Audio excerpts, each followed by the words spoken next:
Coming up on this edition of Rick Dancer TV, poo to power in 24 hours. Yes, a local dairy transfers its waste into making actual electric power. We're also going to take you to Lockmead Farms. They're having a 50th anniversary party. Something we're going to tell you about. It's going to be so much fun, and it's going to be close to town so you can all go in. It's going to be family friendly. Plus, we're going to take you and show you about the Blackberry Bramble, a bike ride that's for all kinds of folks to get you interested in cycling. And we're going to go to Joseph, Oregon, one of the most beautiful places in the whole state, way over in the far eastern section of Oregon. All that coming up next on Rick Dancer TV. I'm not dead. That sounds like something interesting.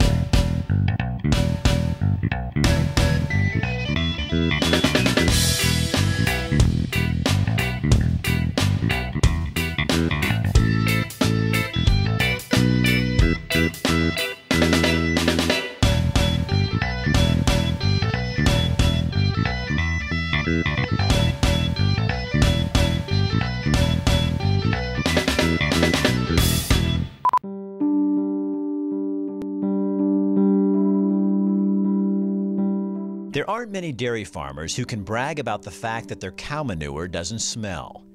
There aren't many dairies in Oregon that can provide enough electricity from cow manure to power 300 homes a day. The American dairy industry is committed to reducing greenhouse gas emissions by 25% by the year 2020.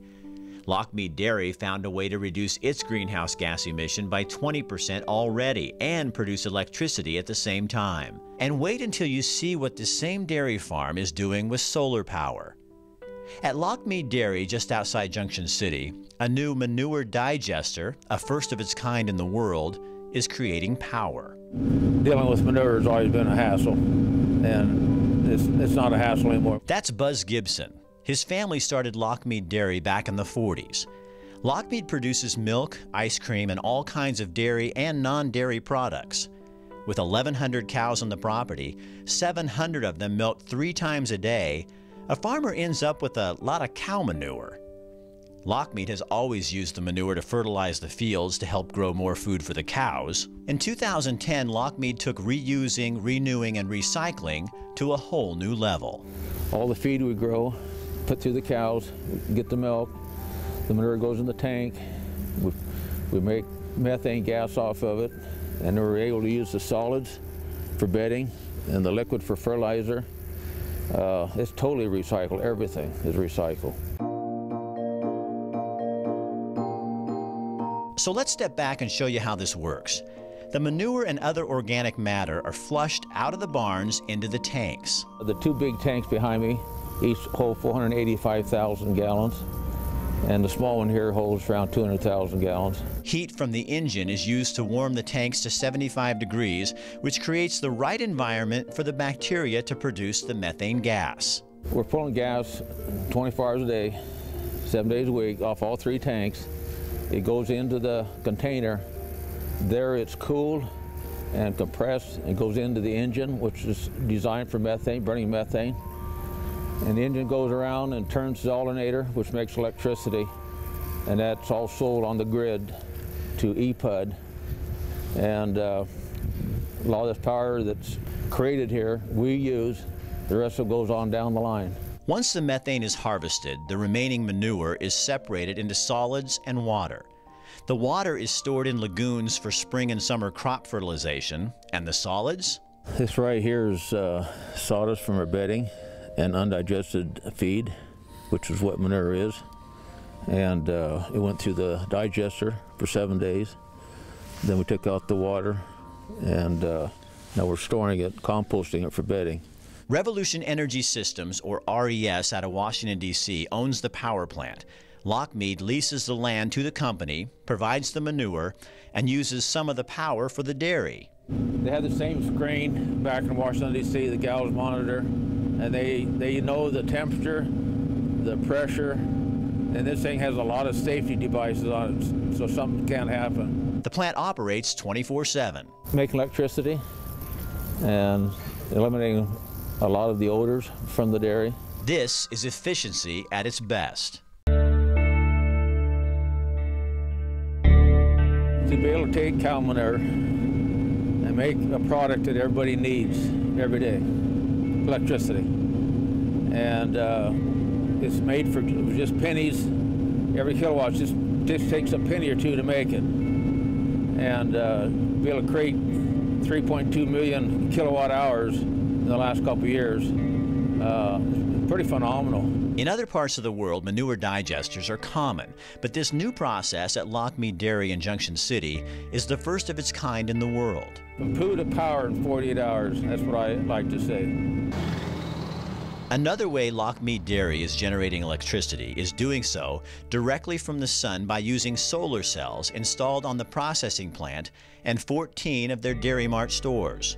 Right now, there are 3 manure digesters like this one in Oregon and 3 more on the drawing board. There's no reason why every dairy in America can't have a digester.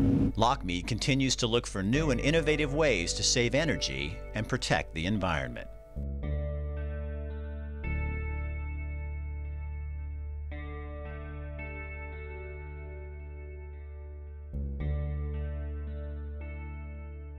You and your family are invited to a 2-day party on the farm. Lockmead Dairy and Dairy Mart are celebrating 50 years of bringing you the freshest products in Western Oregon, and the Gibson family wants to show you a great time. Friday, July 31st and Saturday, August 1st from 10 to 4, we're inviting you to the farm. Our good friends at Thistledown off River Road are hosting our party nice and close to town. Games for the kids, you know, stuff like gunny sack races and face painting, and sample our fresh products, even our ice cream. Even Coconut Bliss will be there. It's a weekend of fun you don't want to miss. Go to our Facebook page, Lockmead Family Farms, for more information. There is nothing like it, cycling, and we think we have just the ride to get you hooked. The Greater Eugene Area Riders, otherwise known as Gears, invite you to participate in the Blackberry Bramble. 4 different rides that show off Lane County's finest bike routes. There's a 100-mile ride that takes you out Wolf Creek, a 62-miler to Poodle Creek, a 20-miler for those getting started, and for the family, a 10-mile ride that'll give you a taste of the sport. The Blackberry Bramble is Sunday, August the 2nd. There's a dinner the night before to support the City of Eugene's adaptive recreation program. Some guy named Rick Dancer is speaking on the power of cycling, whoever he is. For more information, go to eugenegears.org/bramble. Oh, did I tell you about the party at the end of the ride? Blackberry pie, ice cream, music, and a swim in Amazon pool? We'll see you there. You know how sometimes you don't know what you want to eat, but you know you don't want to cook at home, and you don't want to sit in a restaurant either and have dinner, but you want them to cook it for you? That's where HungryDucks.com comes in handy. Darren is a great guy. This is 100% locally owned. They have supreme technology that the newest thing you can do now is you can actually track your order online after you ordered it. The average delivery time is only 32 minutes. They have access to 40 different restaurants right now with tons of different cuisine. It's HungryDuck.com. All you got to do is go to their website and you can order from any of these restaurants in town and they'll deliver it to you. Also, if you go to the website, they have deals on there, coupons and deals that you can only find on the website. So don't forget, it's Darren at HungryDucks.com.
Prostate cancer didn't kill me. Running for Secretary of State didn't kill me. Even working in the news industry for 20 years didn't kill me. I'm not dead. People keep asking me, Rick, what are you doing now?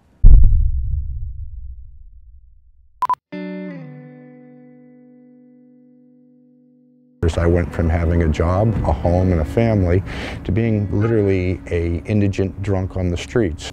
And so they go through this cycle over and over and over of they go to the emergency room, they have whatever that immediate need is taken care of, or they're incarcerated, but the root problem is never addressed, and so the cycle just keeps happening. So this saves a lot of money for our community. I felt very much ashamed of just my whole being. Most people who were giving me care, when I'm asking them questions, I'm talking to the top of the head. And they treated me like I had value and worth. And quite frankly, they kept treating me that way until I actually kind of started believing it myself, like, wow, maybe it's okay for me to be here. And our goal is to make them feel that they are the most important person in the world at that moment in time, and that we are here to serve them. We are here to help them affect those deep core changes where they can go out there and feel like they are a part of society again. Hope is the big thing. I know it says health, wellness, and recovery, but if I could rewrite it, it would be hope, health, wellness, and recovery.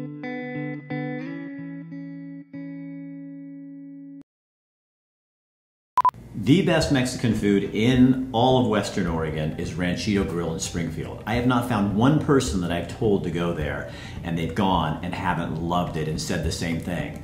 Abe over there and Ruben do such a great job, and they work with Rick Dancer TV, and we are giving away every month 2 free dinners to anybody who puts their name in the hat, and we pull it out. So this month we pulled out the name, and it's Linda Anderson.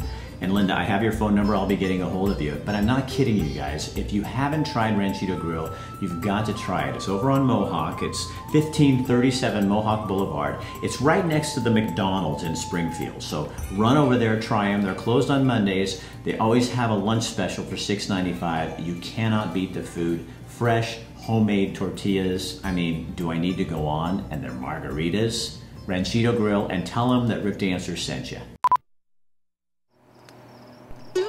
Nestled beneath the majesty of the Wallowa Mountains is the county's most famous town. I love the mountains and the cool air and the people, both the natives and the new people. Judy Botham was born and raised in Joseph. From the time that I grew up here until now, the change is so different, but the world market is different. Joseph is the tourist attraction of Wallowa County, the town and the lake nearby. It wasn't much of a town until the bronze foundries came in. Now it's quite commercial, attracting artists from all over the world. Some locals think Joseph is just too much. They think we're quite commercial, and there is some of that, but then there's also being able to make a living in a beautiful place that you want to live. Joseph attracts newcomers like Nancy Holen. Well, I work 2 jobs. I get paid for 1. It's a very prominent thing around here. In Wallowa County, you work to pay for your habit, which is living beneath those great mountains. For me, I wouldn't go somewhere that didn't have mountains. Nancy works part-time waiting tables. The rest of the time, she and her partners roast coffee under the name Motley Brew. Our most popular one is called Grizzly Whiz, and we've had some fun with that. Not bad for a former cop. Setting up shop in Joseph comes with its difficulties. Remember, around here, until you've got generations to back you, you are not a local. It's hard to get people to use your stuff. You know, you're a new company, they don't know you or anything about you, and of course we weren't from here either, so we weren't locals. The grocery store sells the Motley Brew coffee, and so do some of the bed and breakfasts. In the meantime, the crew will just keep grinding away. We're ready, set, go.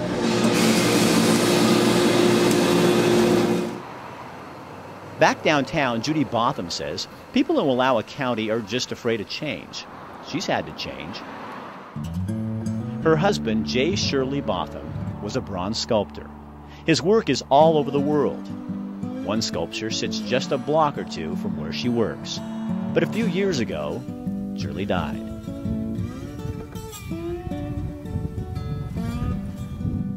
His chair sits at the cemetery, looking at the view he loves so much, those mountains.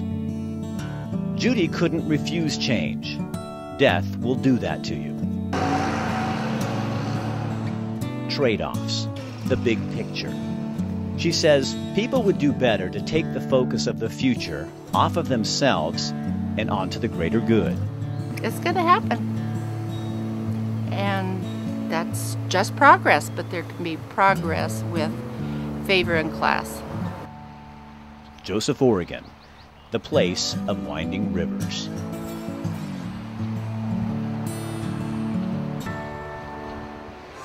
Down the road a bit, around a bend or two, deep below the canyon wall, is our final stop. The pavement ends here. Okay, this morning we're in Imnaha. Now that's 3 syllables, Imnaha. You have to say it that way or people in town will laugh at you. Right behind me, that's the tavern and the store. And everybody tells me if you want to know what's going on in this town, you got to go to the unofficial town council. It's a bunch of old guys who meet here every morning and have coffee. So we're going to go in and see if they'll talk to us this morning. She brings the whole gunny sack full of stuff down by her time to come. No, I haven't talked to her. Her mouth gets her in trouble all the time. Bill, Hank, Doc, Alizar, Rich, Weldon, Bob, and Roland. This is the think tank of Imnaha. This store, see, this is a lot older than I am. And this store was originated, back in late 1800s, see. Heather Tansey's folks own the tavern. This is it. There's nothing else really. This is mostly what people come to see.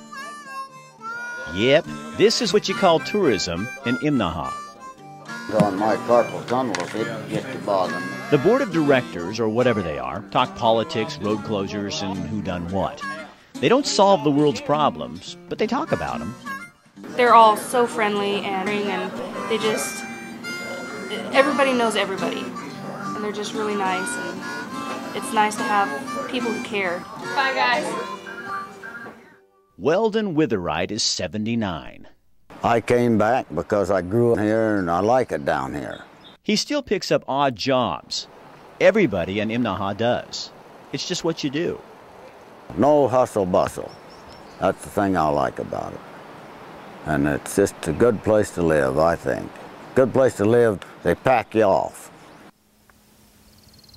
When I'm coming down this canyon here, I mean, it's like, I get about halfway down, and it's like going into a different world.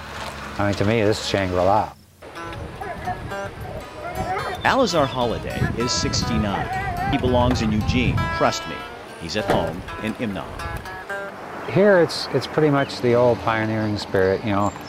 Everybody's welcome to their opinion.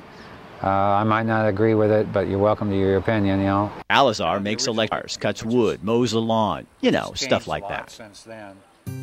They primarily want, you know, let us do our thing down here, leave me alone. There is a school, K through 8, 9 kids.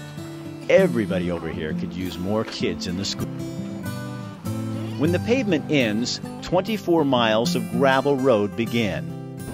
This is the way you go to the Hat Point. They say it's narrow and steep.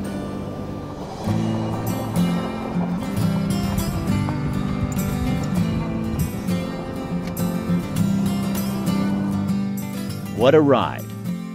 What a view. Unbelievable, nerve-wracking, amazing. Well, we made it. That was an hour and 15 minutes, and we're at the top of the mountain. Hat Point, I'm going to show it to you, is right behind me right there. There's a lookout tower. And now we're going to go up there and look out into Hell's Canyon for the very first time. Wallowa County is indeed a hidden jewel in Oregon's already spectacular array of scenery. We've never seen anything like it. But like most places you visit in Oregon, it's the people who really make these remote corners of Oregon what they are. The way it used to be, the way it should be.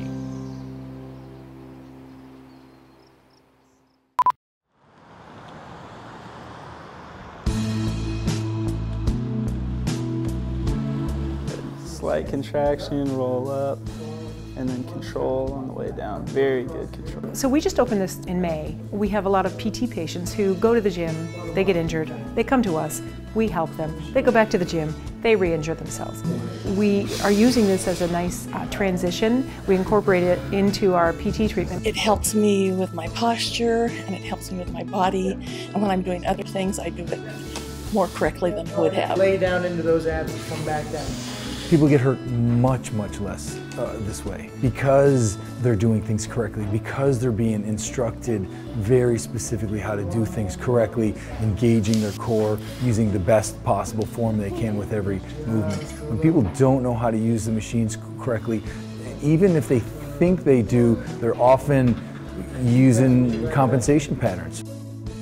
I was always really strong and able to muscle through everything. What I didn't know is that I was doing a lot of things with poor form. Mid-back, very nice. I didn't know that I was injuring myself, and I was, and I did, and I've been in PT for a while now. So give me good posture. Our sessions with the trainers are 60 minutes. 60 minutes is plenty of time to get a very substantial workout.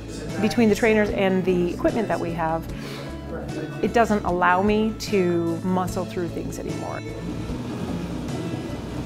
People come in and rehab from an injury and they go back to the gym and they don't know how to do things properly. Weight training to build muscle. You also burn fat, lose weight, can help balance hormones. It's not just about being a high-level athlete. It's just about being a functional person from young age to middle age to older age. It improves your cardiovascular capacity and it improves your overall energy and your health. Being able to hike and being able to enjoy the kind of activities that you want to do throughout your life. Besides all of these awesome weights, we have Coraline equipment, and between the weight training and using those other pieces of equipment, it changes lives.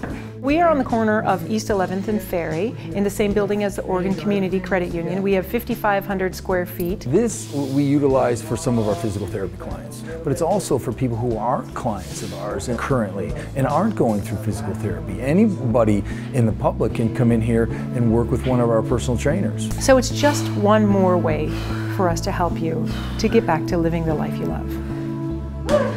Good job. Thanks.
One last thing I want to remind you about is Rick Dancer Media Services. We do a lot of things, everything from social media to videos for YouTube, videos for our show, videos for your website.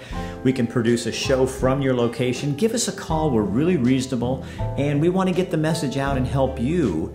And so give me a call, my phone number is right there on the screen, or go to my website, rickdancer.com or rickdancer.tv, and let me know what we can do for you, and let's chat.